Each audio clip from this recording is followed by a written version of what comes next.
and I'm back with Daniel from TMG Games, Tasty Minstrel Games, and he's here to talk about City Hall. Yes, okay, thank you very much for the opportunity, really appreciate this.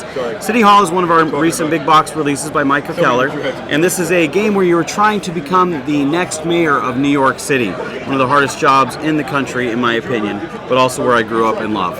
And in this game, at the end of the game, you're going to be scoring for votes, and the votes are calculated based upon your approval rating with the citizens in the city, and also with your population that you help to bring into the city. And you will actually multiply these two numbers together to get the number of votes that you get. So in this situation, I've got 15 population and 4 approval rating, so we would have 60 votes for the blue player. Also, you will have additional 10 votes for scoring different majorities within the game. So if you have the most money at the end of the game, it's worth an additional 10 votes. Most influence, an additional 10. If you've built the most housing units, and so on and so forth, there's about 8 of those at the end of the game that are up for grabs, but not everyone will normally be scored, because if tie, will cancel those out.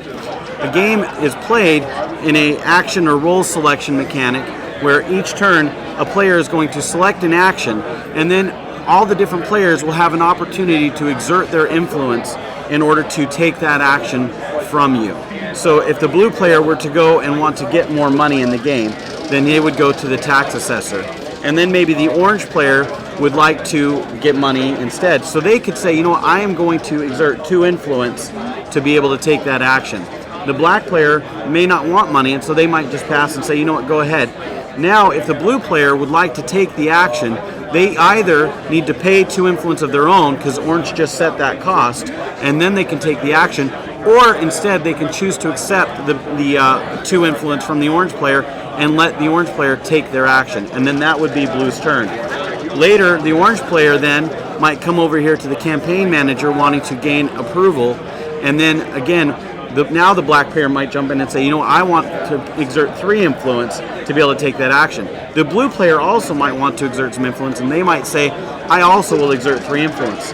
Well, now the orange player can choose to accept payment from either of the 2 players, whichever one they want, or they instead will have to pay 3 influence to take the action themselves.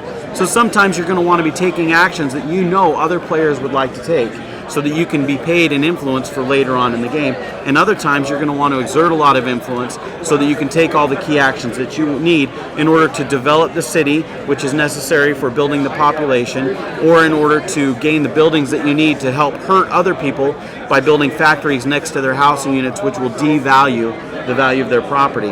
And you're doing this over and over again until either enough buildings have been built to reach the top of the approval rating with the timer, or a player reaches the top of the approval rating. That will trigger the end of the game, and once the end of the game is triggered, one more round is played where each space is activated one more time. The health commissioner is activated again a second time without any bonuses, only the influence in the city.